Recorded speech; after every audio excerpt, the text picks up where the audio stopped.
السلام علیکم ورحمۃ اللہ وبرکاتہ۔ آج الحمدللہ ہمارے اساتذہ اکرام ہمارے ادارہ فاطمۃ الزہرا اسلامک سینٹر میں تشریف لائے ہیں اور استاد محترم حضرت مولانا مفتی شمس الدین صاحب دامت برکاتہم کے ساتھ جامعہ رحیمیہ سے علماء اکرام کا ایک وفد آیا، مختلف امور پر تبادلہ خیال ہوا اور نہایت ہی اہم موضوعات پر بات ہوئی۔ ان کا آنا اللہ تعالی ہمارے لیے مبارک کرے۔ میں استاد محترم اور دیگر علماء سے گزارش کروں گا کہ وہ یہاں طلباء و طالبات کے لیے کچھ نصیحتیں فرما دیں جن کو ہم اپنے دامن سے باندھ لیں اور کامیابی کی طرف چل پڑیں۔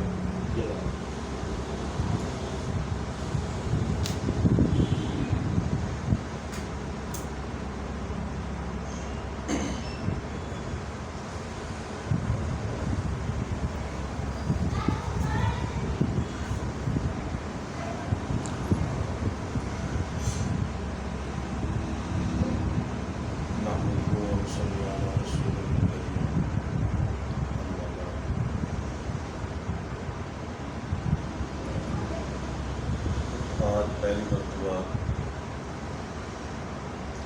اس ادارے میں حاضر ہوئی اور الحمدللہ مولانا مفتی محمد آصف منبالوی جب یہ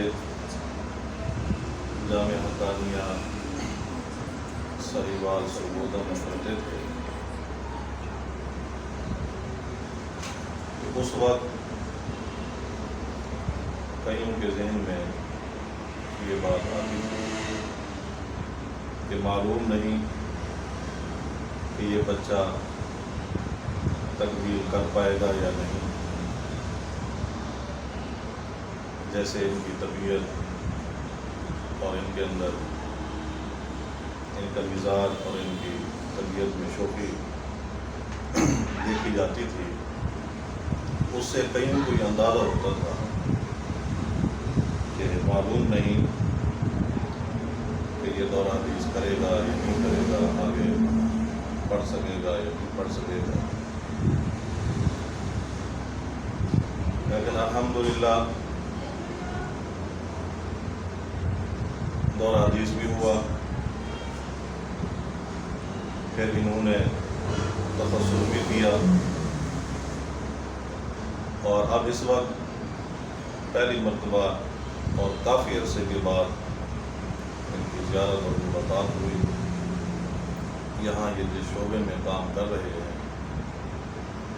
بلکہ ایک شعبہ نہیں کئی شعبوں میں یہ کام کر رہے ہیں، کارگزاری سامنے آئی تو دل بہت خوش ہوا اور دعائیں نکلی کہ اللہ تعالیٰ ان کو مزید ظاہری اور باطنی ترقیات سے نوازے۔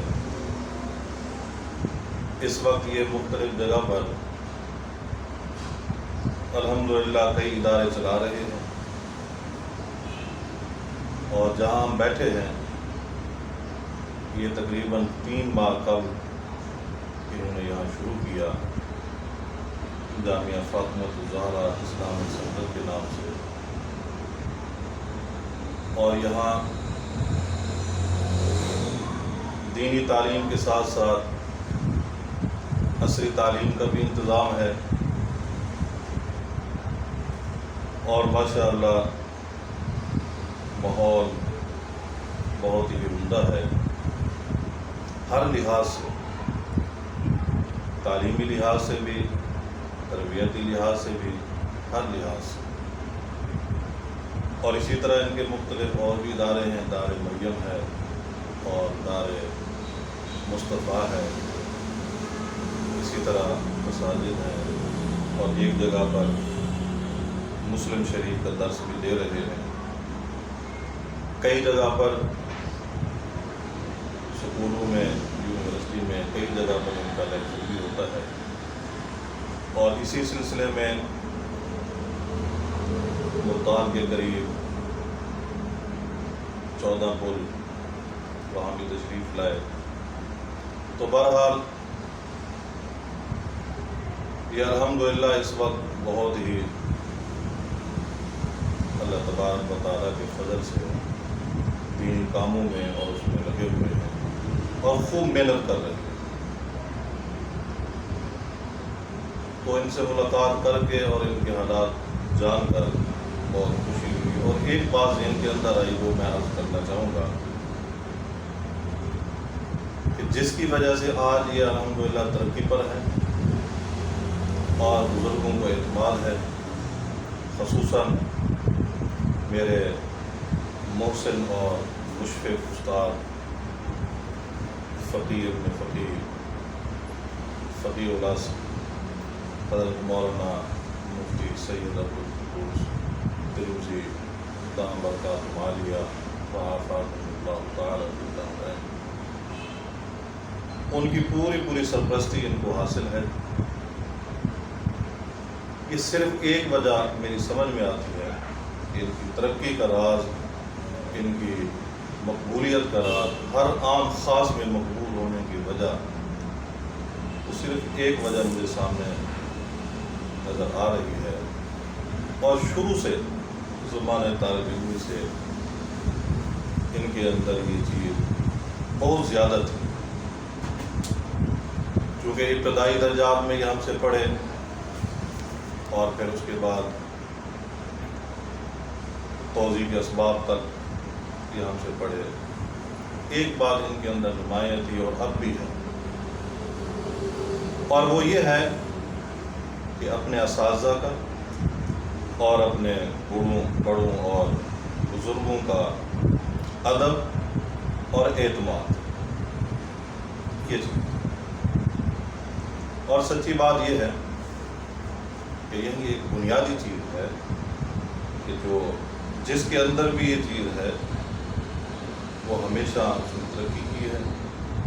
اللہ پاک کی طرف سے راہیں کھلی ہیں. ادب سے ہی، اس لیے کہا جاتا ہے با ادب با نصیب، بے ادب بے نصیب. مجھے ایک بات یاد آ رہا ہے، میں اس کو سنا کے ختم کروں گا.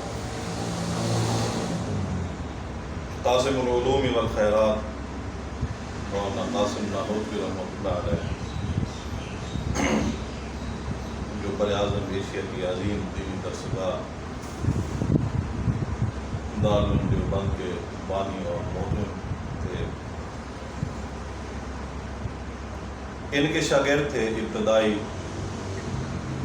محمود، جو بعد میں شیخ الہند کے نام سے مشہور ہوئے.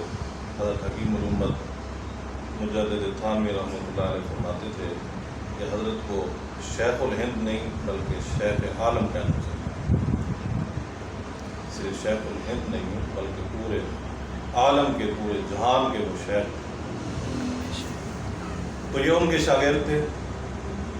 مولانا قاسم نانوتوی رحمۃ اللہ علیہ، ان کے والد گرامی جب بیمار ہوئے، بہت ہی کمزور ہو گئے تھے، چارپائی پر لیٹے ہوئے ہیں، اٹھنے کی بیٹھنے کی طاقت نہیں ہے. اور آخری عمر میں پھر ان کو اسہال کا مرض ہو گیا تھا، پیٹ جاری تھا. مولانا قاسم نانوتوی رحمۃ اللہ علیہ، انہوں نے اپنے شاگرد محمود کے ذمہ لگایا کہ آپ یہاں تھوڑی دیر کے لیے میرے والد صاحب کے ساتھ بیٹھیں، میں کسی کام سے باہر جا رہا ہوں، ابھی فوراً آ جاؤ، جیسے استاد ذمہ لگا کے جاتے ہیں. اب حضرت وہاں موجود ہیں تو مولانا قاسم نانوتوی رحمۃ اللہ علیہ کے والد گرامی، کیونکہ وہ کمزور تھے، پیٹ ان کا جاری ہوا، وہیں پیشاب جو ہے خطا ہو گیا بستر کے اوپر. اب یہ شاگرد محمود سوچ رہے ہیں کہ استادوں کے آنے سے پہلے میں یہ کیسے صاف کروں. ادھر دیکھ رہے ہیں، ادھر دیکھ رہے ہیں، کہیں سے کوئی چیز نہ ملی. بہرحال پھر انہوں نے اس گندگی کو ہاتھوں پر اٹھا کے باہر پھینکنا شروع کیا. کہنا سننا آسان ہے، کرنا مشکل. تو ہاتھوں سے صاف کر رہے ہیں، ہاتھوں سے اٹھا اٹھا کر پیر پھینک رہے ہیں، اس طرح گندگی اٹھا کے آ رہے تھے۔ سامنے جب استاد محترم آئے، دیکھا تو آنکھوں سے آنسو جاری ہو گئے، اور وہیں کھڑے کھڑے دل میں دعا کی کہ یا اللہ محمود کے ہاتھوں کی لاج رکھنا۔ اور پھر یہ دعا ایسی قبول ہوئی کہ انہی ہاتھوں سے حضرت شیخ الہند رحمۃ اللہ علیہ نے قرآن مجید کا ترجمہ لکھا تفسیر عثمانی کے نام سے، جو آج ہر جگہ پر مقبول ہے، اور ہر ملک میں، ہر لائبریری میں، ہر جگہ پر وہ مقبول ہے۔ اللہ پاک کی۔ اور پھر علمی مقام انہوں نے حاصل کیا استاد کی دعا سے، اور استاد کی دعا جو ہے وہ دل سے نکلی ادب کی وجہ سے۔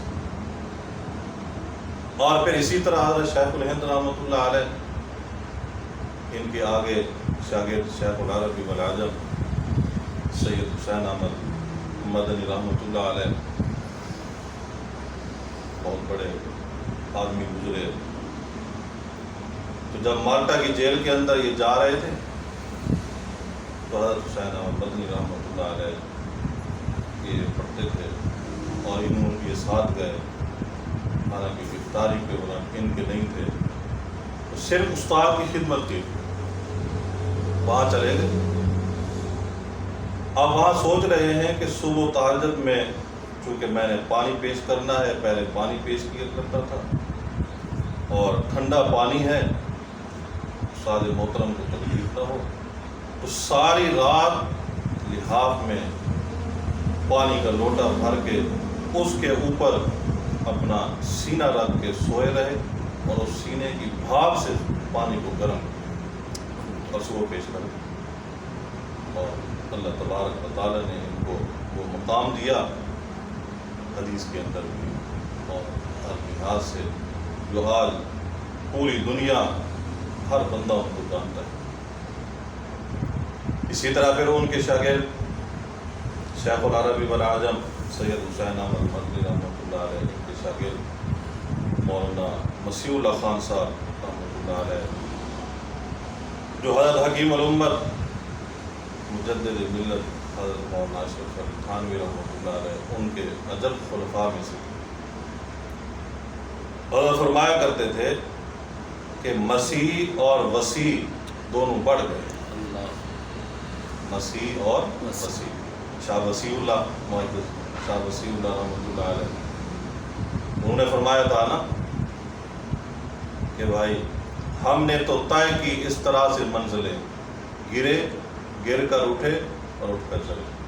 تو اس لیے آدمی اگر گر جائے پھر پڑا نہیں رہتا، اس لیے نفس اور شیطان ان سے اگر آدمی کوئی مغلوب ہو جائے تو پھر ڈھیلا نہ پڑ جائے، پڑا نہ رہے۔ اس لیے شاہ وسیع اللہ رحمۃ اللہ علیہ فرماتے تھے کہ ہم نے طے کی اس طرح سے منزلیں، گرے گر کر اٹھے اور اٹھ کر چلے۔ تو بہرحال شاہ وسیع اللہ رحمۃ اللہ علیہ کی حضرت مدنی رحمۃ اللہ علیہ کے شاگرد تھے، وہاں استاد کی وفات کے بعد دارالعلوم دیوبند وہاں تشریف لے گئے، وہاں حضرت کے صاحبزادوں سے ملاقات ہوئی، تو فرمایا کہ میرے استاد صاحب کی کوئی چیز اگر پڑی ہو تو برائے کرم آپ کا احسان ہوگا، آپ مجھے ان کی زیارت کرائیں۔ تو پھر حضرت کے صاحبزادے جو ہے وہ ایک پرانی چمڑے کی جوتی لے کر آئے اور کہا کہ حضرت یہ پڑی، تو مولانا مسیح اللہ خان سے رحمۃ اللہ علیہ انہوں نے وہ جوتی اٹھائی اور اپنے قمیض کے اندر سے لے جا کر سینے کے ساتھ لگایا، اور کافی دیر زار و قطار ہوتے رہے، اور کہا کہ میرے لیے دنیا کے اندر تمام نعمتوں سے بڑھ کر، تمام دولتوں سے بڑھ کر یہ دولت اور نعمت۔ تو بہرحال یہ ایک سلسلہ تو ذہب ہے، جس نے جو کچھ بھی پایا ہے وہ بڑوں پر اعتماد اور ادب کی وجہ سے پایا ہے، اس لیے الدین و ادب۔ تو بہرحال یہ بات ذہن کے اندر آئی، یہاں کافی عرصے کے بعد پہلی دفعہ ان کے ساتھ عزیزہ مولوی مفتی محمد آصف امبالوی صاحب، ان کے ساتھ ملاقات ہوئی اور میں کافی عرصے سے یہ سوچ رہا تھا دل میں، بلکہ یہ خواہش تھی کہ میں ان سے ملوں اور یہ ہے کہ ان کے کام کو دیکھوں۔ ماشاءاللہ یہاں دیکھا ہم نے، اور میرے ساتھ میرے بہت ہی جو ہے عزیز دوست مولانا مفتی نیت الکریم صاحب، اور اسی طرح مولانا مفتی محمد ہاشم صاحب، اور اسی طرح مولانا طارق صاحب، یہ بھی ماشاءاللہ تشریف لائے وہاں سے جامعہ دارالرحیمیہ ملتان سے۔ بہرحال یہاں آ کر ان کے کام کو دیکھا، بڑی خوشی ہوئی۔ دل سے دعا ہے کہ اللہ تعالیٰ ان کو ذہنی کا اپنی مزید ترقیات سے نوازے اور شروع و فکر سے ان کو محفوظ رکھے۔ وما علیہ